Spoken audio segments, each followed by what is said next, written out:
no, we are not a data miner. We are not a data broker. We are not scraping the internet. We are not cross pollinating data across organizations. That's not accurate.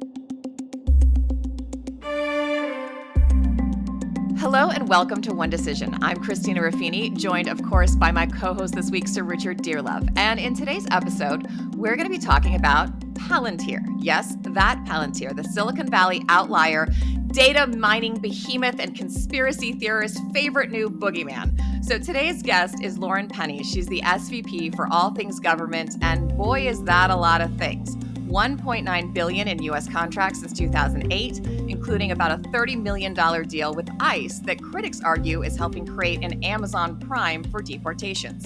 But is that really fair or even accurate?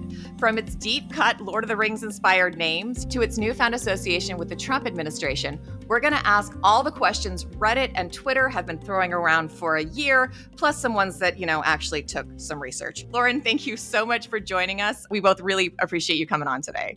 Yeah, I'm happy to be here and thank you for having me. I retired quite a long time ago in 2004, and the big problem that we faced in the British intelligence and security community was having lots and lots of separate legacy systems. And we thought we needed to get them talking to each other. There's no way that we could see how we were going to do that. Should you dump the whole lot, create one big new system? Obviously, that wasn't practical. And I was well aware, I can't remember the exact date, but I had retired by then, that Peter Thiel and Palantir had the probable solution to this problem. And I think I would, ask you whether my understanding is largely correct. What Palantir does brilliantly is you can stick it over the top of all these legacy systems and make them much more intelligent and get them to talk to each other. And some of us think this is magic because it didn't think it was possible. And of course, the worst thing that you want to do is to have a big bang change in the intelligence community and introduce a new system. So what Palantir did, in short, as far as I can see, was solve this extraordinary problem. Am I right? I think you explained it quite beautifully, especially in terms of the history of the company. There was a reflection post 9/11. There was a lot of detailed analysis on, what could we have learned from this experience, as you know very well.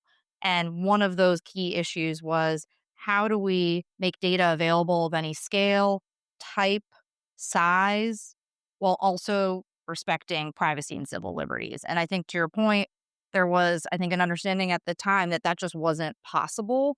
And thanks to our founders at that time, it's like, no, we want to take on a challenge of that scale, right? I think it's also really important to understand how scary that must have been at that time, because there was this understanding that there was this block and it wasn't possible.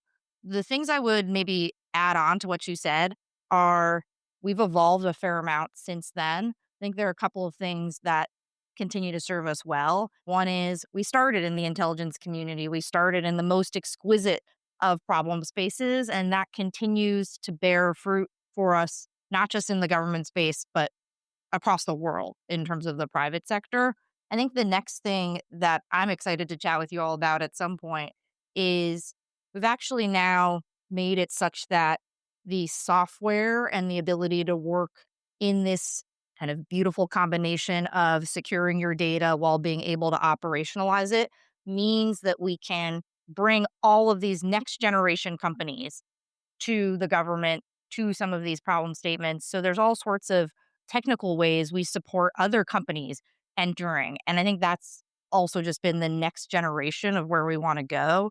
Because, as you know, there was a time where there was a major consolidation of government contractors. And I think that basically resulted in a lack of innovation. And we're trying to flip that. So in short, Sir Richard, you explained it beautifully. I would just add on a couple of those recent updates. We were wandering around in the foothills when I was dealing with this problem. And it sounds to me that, you're looking to scale some of the highest peaks now, if you put it in a mountaineering context. If it makes you feel any better, I still see green screens. We still see primitive tech. We still see PDFs. Maybe you wouldn't be shocked, but there are still those places, right, where, there's resistance.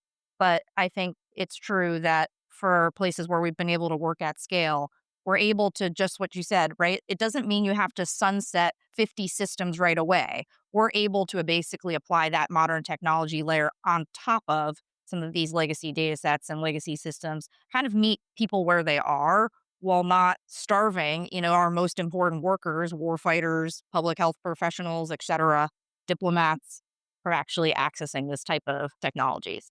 I do want to get into the nitty gritty and talk about some specifics about what you've done and where the company's going.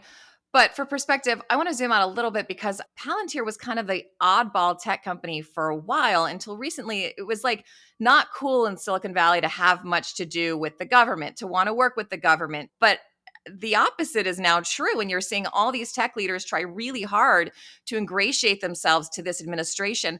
Tell us how long you've been at the company and then kind of the evolution of the unsexy tech company to this kind of behemoth that now has its own conspiracy threads on Reddit, which is something you must just be so proud of.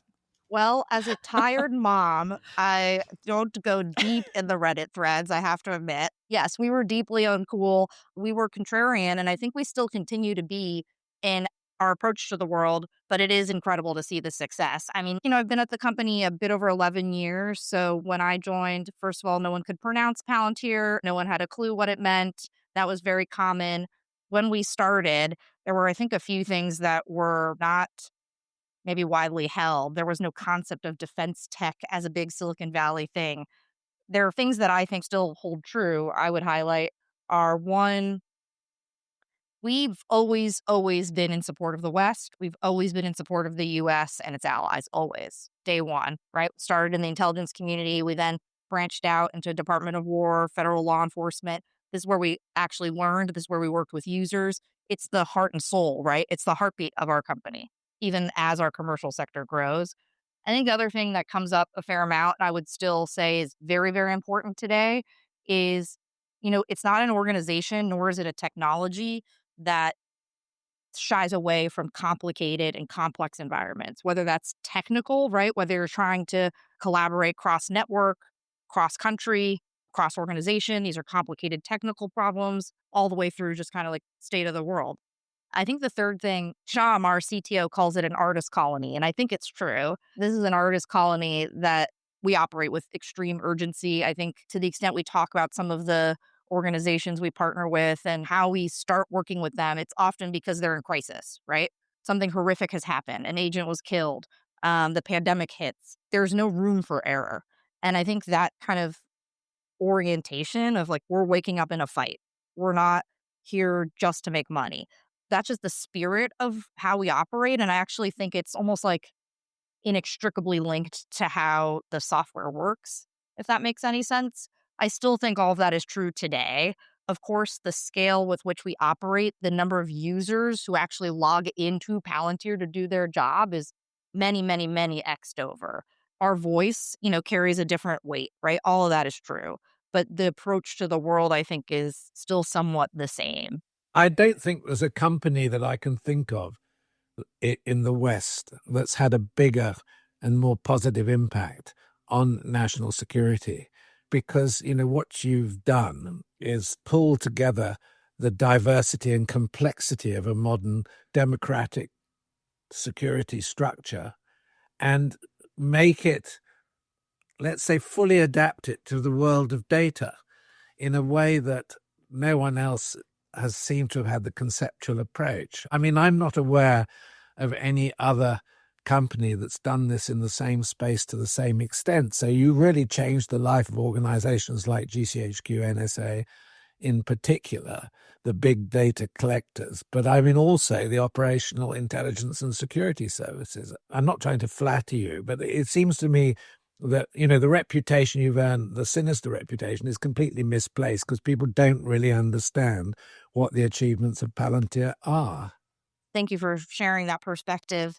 There are a couple of reflections maybe I would say about your comment. I mean, one is part of it is the nature of the work that we do can't be shared in detail, right? I think the second element about this is it's hard unless you've operated in these environments to understand how difficult it is. We're deployed all over the world and we support the US government, every combatant command, military service, the State Department, diplomats. Even think about public health has a global orientation. So, our software is deployed around the world. I think, Sir Richard, one of the things too that's really important is it's just speed to action, right? It's like, yes, we've continued to learn in the most complicated of spaces. So, not to use space so many times, but think about things like space warfare, right? That's a very complicated technical problem. There are latency questions, there are security questions, there's hardware, software questions. I mean, these are very, very complicated spaces that we operate in. If you think about recent operations in the Middle East, as an example, the software has to work. It can't go down. It can't stop working. It has to work in multiple networks. Thousands and thousands of people have to hit it. We, Palantir, have to be at the ready to support. All of that comes into play. I think one other kind of newer and important angle is actually how we're leveraging large language models and AI from this foundational layer that we've built. That's, I think, the next wave of us as a company and, you know, many, many parts of the missions we work on. So I think being able to actually take that secure infrastructure that we've created and apply best in class, diversified large language models, but actually bringing a security framework and a kind of human understanding of the data. We call it an ontology, which I'm happy to talk about, but that layer is what actually makes all of these next generation AI capabilities useful. I think the thing that's interesting, I mean, Sir Richard, you come at it from like a Intel perspective. Lauren, obviously it's your company. It is an incredibly useful tool. One of the big misconceptions seems to be that you are mining the data yourself. Is that accurate? Are you out like scrolling people's Facebooks? It's funny, Christina, you had said data miner, and I was waiting to correct you. So thank you for letting me correct the record. No, we are not a data miner. We are not a data broker. We are not scraping the internet. We are not cross pollinating data across organizations. That's not accurate. We're a commercial software company and organization that lets organizations essentially analyze, ingest, and leverage their data and the data that they have access to per their kind of data sharing agreements. So that's what the organization does. That's a myth that's just not accurate. But the interesting thing about the name, and I did check with my hyper nerd Lord of the Rings brother, who was on a train but sent me several voice memos, several more than I really needed to know about Lord of the Rings. And now he's watching Lord of the Rings, but we'll move on from that. You know, the Palantir is this thing that you can look through and it shows you what you need to see on the other side of the world or through time or all these other things. It's an incredibly useful tool. But like any incredibly useful tool, it can be used incorrectly. And even in the story, the Palantir is misused by one of the hobbits and he looks into it and they get in trouble. And I think that is people's big concern is it is a tool, but it is also as evil or potentially good as the people or the governments using it, right? I mean, yes and no. Here's where I would kind of elaborate on what you said. Yes, that is the tale of Palantir, the Seeing Stones. And I think it does speak to we are operating in the world, and that is a complicated space, right? Whether that's working with Department of Homeland Security, whether that's working with public health crises, whether that's, kind of warfighter forward missions, right? These are not uncomplicated missions. We all acknowledge that. I think the thing that we do that's so important that I think Sir Richard hit on is actually the security kind of infrastructure and the privacy and civil liberties orientation that enables being able to audit everything that's happening, being able to understand and trust the data that's coming in. Where is it coming from? How has it been altered or adjusted? Being able to govern who gets to see what, when, where, why. They're not just concepts, they exist in the thousands of users that are logging in every day and collaborating every day, cross nation, cross organization, per the agreements of the government. That creates a level of, the crass way of saying it is if I were a criminal, if I were doing something, why would I be passing something on a piece of paper versus, the most exquisite software? Our software has actually like codified all of the things you need in order to feel comfortable that we're, adhering to rule of law and that you're adhering to the policy and doctrine of that place. That's what the software does. That's what we've spent billions of dollars building. And That doesn't mean there aren't bad actors in the world. That doesn't mean we're not operating in complicated spaces. But I just think it's something that's lost in that argument, if that makes sense. Well, I'm just intrigued by what you're saying about the legal framework and the legal context. Because, of course, what the man in the street doesn't necessarily understand, certainly about the UK, and I'm reasonably familiar with the States, is the importance of the legal structures that surround the activities of, let's say, secret organizations operating in democracies in order to respect the rights of the individual. But there's no question what Palantir is doing. It's not doing it itself, but it's enhancing the horsepower of the organizations which are, as it were, working in a security context. And I mean, I'm assuming you must have a phalanx of lawyers, a large legal counsel department, who are making sure that, you're on the right side of that Chinese wall. Yes. There's another organization that we have that I think is quite unique. We have a privacy and civil liberties organization that's basically made up of not just legal minds, but academic minds and engineers. Because I think the distinction I would make is we operate in the substance of the thing, not the perception of the thing. And what's the substance of the thing? For us, that's data, that's users, that's what are they doing on an hourly basis, right? That's living, going from primitive tech, PDFs, imagery that a human clicks through, all day. Can you imagine a place historically, right? When we were capturing satellite imagery, you had humans looking at the imagery every day, just thousands and thousands and thousands of images. I've done it. Yeah, that can't be the way we fight, right? It just can't. And so, yes, of course, we have to be cognizant of privacy and civil liberties. I think it is worth noting, Sir Richard, I know you know this very, very well, but there are all sorts of legal agreements that essentially dictate what can be shared when, whether it's MOUs to data sharing agreements. We're very, very familiar with them. I think the thing that often folks ask is, give me confidence that you can actually take that agreement and make it real when I unleash this technology to the entire organization. I think that stress testing is real and mission critical for us. I think as we bring in things like, large language models, some of the same policies and questions come up. Do you have legal limits? Because I know you have international clients. I was actually reading about how your current CEO, Alex Karp, flew to Ukraine at the start of the war and offered this to Zelensky, and it's been helping with targeting and drones. And, we've talked constantly on this podcast about how technology has helped Ukraine in that war. He also went to Israel and offered it to the Israelis. That kind of led me to two questions. Is there a policy for what clients, what foreign clients, what agencies you offer your systems to, or is it just kind of a gut check how leadership wants to go in that moment? And then is there anything that allows you to pull back those tools if you feel they are being misused by any of those clients? Should start by saying I'm not a lawyer myself. So, what I can say is that every single relationship we enter into is evaluated at the C-suite level, at the highest levels of our company. That's piece number one. I would say element number two is it's not even just about the customer, let's say, right? Just to reiterate, we really look at the data, the users, all of the specifics around that requirement.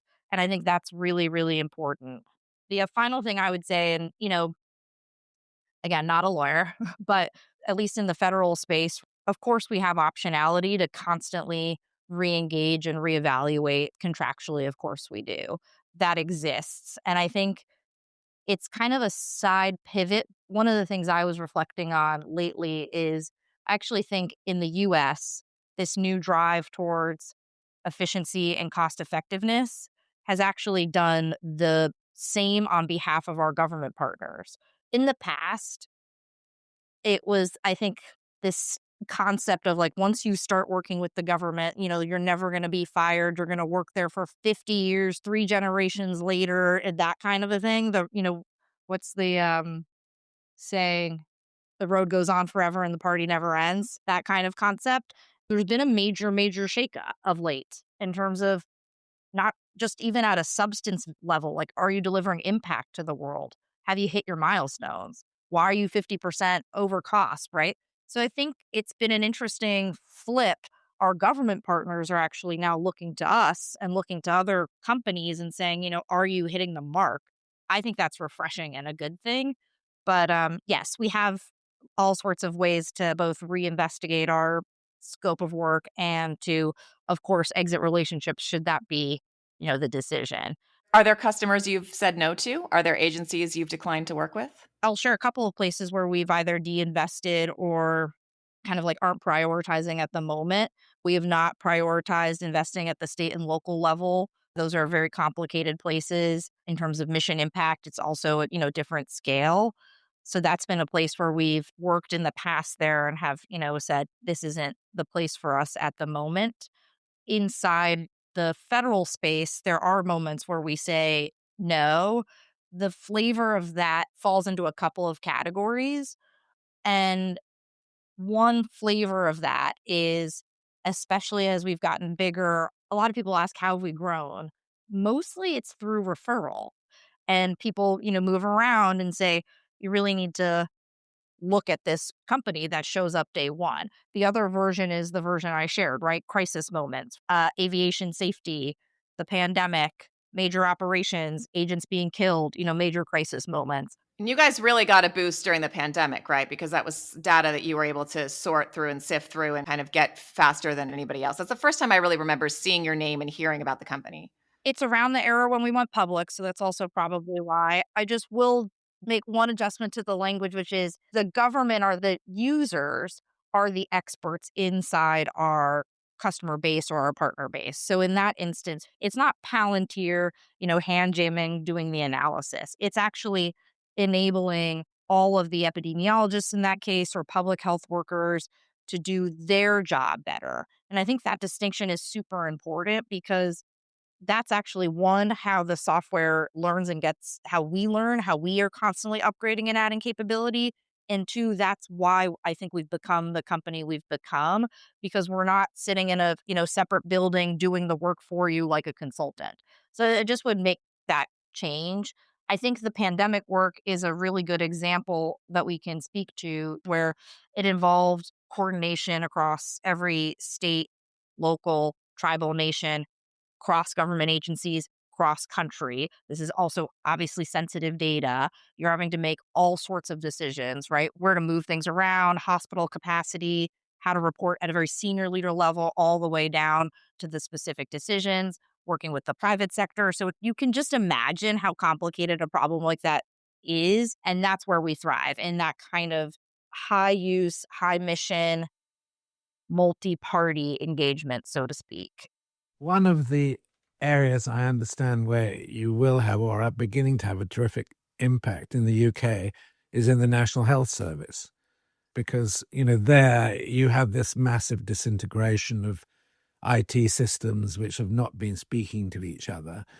And at the same time, I mean, what intrigues me, with this opportunity, not only can you solve a lot of these problems, but on the other hand, I'd like to understand more about the empowerment that AI gives to Palantir. I mean, the two must be advancing on a parallel course, and it must be a bit like having rocket boosters on the back of your company, the speed at which AI is advancing. And I'm intrigued to know what your strategy is in relation to, as it were, putting these two together. Because, I mean, for example, if that works as it should, let's take diagnosis in the National Health Service. AI has already proved it can do it a hell of a lot better than the human being in many, many cases, not every case. So take that and take you'll be able to aggregate using your technology more health statistics from the Britain's National Health Service. It will become a powerhouse of medical knowledge, in my view, or it could. Yes, I agree with where you're going. I would add that just to maybe kind of make it a real world, what does that look like? There are a couple of things that are really important about when you leverage AI in that context. Like one of our, biggest relationships is with the Army, and we've helped the Army really think about readiness. So let's just use examples, right? I need to know who's ready to deploy, that speaks Korean, that has this set of expertise, and I need to know it now. And then I need to understand if there are gaps in readiness, why, right? Is it because someone forgot to go to the dentist? That's easy to fix. Is it something more extreme? These are the kinds of questions you can imagine how hard they would be in a crisis if it was driven by PowerPoints and legacy systems. But now you get to a place where you can actually answer that. It's secure. And to the extent you want to leverage best in class AI capabilities, you can do that. The thing that's really important as the first order thing, let's say, what language do you speak or how many dependents do you have? In the past, that might actually be go see row 17 and 3Q means two kids. No one can understand that. Neither can AI. Our first step, the kind of secret sauce, is this concept we call the ontology, but think about it as like providing meaning to all of that very hard to understand, but very important information. And then you can leverage large language models or other types of kind of exquisite AI tooling. That's super underappreciated. Given, the importance of this company and the way that it's positioned itself governmentally, one of the things that concerns me, and I mean, you may not want to say too much about this, but for example, your intellectual property must be of massive interest to the Russians and the Chinese. So you almost need, a sort of protective organization. I mean, in a way, you're rather like an intelligence and security organization where they have to Yeah. spend an awful lot of time and energy and talent, as it were, protecting themselves against predation or penetration, to put it not too lightly. But I'm just assuming you have to conceptualize the company in this manner. I think that's spot on. The way we think about operational security, information security, kind of OPSEC, InfoSec, et cetera. I would argue we have the best in the world in terms of constantly thinking about that. And I think, Christina, to your point, we're also an organization that has, I think you've seen it, right? There have been protests, there have been people who are trying to learn about the company, misinformation. That's a real thing for us, especially as we get larger and larger. I will say we have the most incredible team that thinks about, how we, secure facilities, how we think about our space, the data, our people. I can't get into the detail of it to your point, but I will say it's not lost on us. Well, that's reassuring. I do want to ask you, because you are the big honcho for U.S. clients and some of these big contracts. You talked earlier about how you operate in the substance versus kind of the perception world, but you just talked about, as the company's getting bigger, that is something you have to consider more and think about. And I'm wondering how that works and how that folds into your contracts with ICE. Obviously, you've got, this $30 million contract. I think there's more than that that's going into it over the long term. How do you approach that contract? Do you see any problems with how your programs are being used there? And do you plan to continue that partnership? Yeah, I mean, a couple of things to highlight about the work with ICE, Immigration Custom Enforcement, which is a part of Department of Homeland Security, that I think, again, are maybe buried in the media or not always raised. So one is we started working with ICE under the Obama era. The software has been leveraged by agents, analysts, and employees there for some time. It's been focused on HSI. So HSI is obviously a subcomponent of ICE, and their mission is transnational crime. So think like human trafficking, drug trafficking type work. We actually began our work with ICE because two agents were killed and there was an immediate need for an investigation at the largest scale. And again, in a moment like that, you don't want to be, with Post-its and PDFs, right? You want to be able to understand your state of play and do it securely. We actually installed the software basically over the weekend and kind of were able to help support that again, kind of moment one. We've continued to support ICE since then. And I think, again, this is about what does it mean to have an effective institution that isn't spending 80% of its time fat fingering or working off of poor data. This is about, empowering those thousands of individuals to do their job in a better way. And we've continued to support them.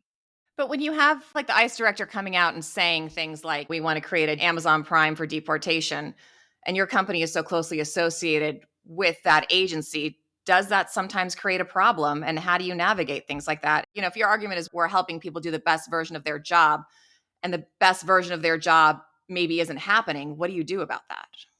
we're a company of thousands of people, right? So we don't shy away from debate and discussion inside the company. I think that's like really important to note because people have questions they want to understand. We need to debate the pros and cons of working generally, right? Not just with that part of the government, but in all sorts of contexts, right? Whether, again, these could be kill chain contexts or public health contexts or immigration and securing the border contexts, right? Like we encourage debate internally to the company.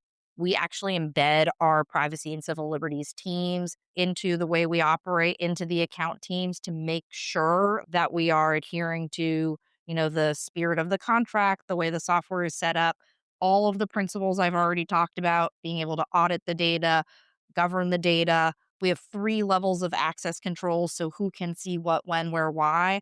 This is what the software does. We continue to work with DHS, as you know. That says something, right? I think, Sir Richard, you said it. We get tested in all sorts of environments, right? Like, does the thing work? Can I ask you a question of principle in relation to intelligence work? I mean, if you take like counterterrorism, it's very microcosmic. You can use massive resources just to chase down and neutralize, let's say, very, very small groups of people. But on the other hand, you have got these big national issues, let's say war fighting, where you're in an environment which is strategically massive. It seems to me that Palantir rather extraordinarily can do both. You can apply it efficiently to both situations. I mean, is it better at one than the other? For example, if you take the sort of 9/11 context and the follow-up to 9/11, which was, personally I experienced and was very microcosmic, very resource expensive, because you're using massive resources to chase down, let's say, one person, bin Laden. Wait, did you kill bin Laden, by the way? Of course, I can't comment on that. Okay, just checking. That's an unfair question, Christina. For our listeners who may not be familiar, there is a strong sense that Palantir was involved in helping find bin Laden. I will say again, it's the software, not the humans. Correct. No, but I'm just saying, is it better at the really, really big stuff, or is it better at the microcosmic stuff? Because it's pretty extraordinary to have a software which spreads across this very interrelated but complex area of work. I've never been asked a question like that. So part of what Palantir does really well, or what it enables in a really interesting way. I'm sure you're familiar with something called suspicious activity reports. This is the reporting that happens across the financial services community on certain, things, right? If somebody's going to bank to submit $9,999, one might think that something is going on. So you think about these suspicious activity reports as an example, right? And we are producing a massive scale of that information, right? There's the needle in the haystack concept. There's the lead generation concept. Like, how do I take all of that and then understand, what should I actually be paying attention to? And how do I incorporate human expertise into that? That's one of the things that I think the software is very well suited for. It's not just the, hey, I've got an individual point of interest or some sort of seed and I want to work that way, but also the kind of top down of like, hey, I'm getting these kind of important streams and I need to be able to sift through them and find what's going to be important to whatever my job is. It really can handle both. Where we've learned is, for example, kind of like data that's coming in at such a scale, like kind of streaming data. Think about space as an area, right? The number of satellites, the proliferation of data there. What does that look like? How do you bring what a human can do when you have data at that scale and you have to make a decision that quickly? That's actually a new era for us, I would say. The time to make a decision is also a really important factor. Do I have to make a decision in a day? Do I have to make a decision in a moment? And how do you do that quickly? I mean, I'm excited by those types of problems because I think they're the extreme versions of challenge, right? You've got data scale, you have time to decision, you have security at scale. I think those places are really cool, so to speak. All right, Lauren, we really appreciate it. It was just absolutely fascinating. Thank you, Christina. That's it for this week's episode of One Decision, and another special thanks to our guest, Lauren Penneys.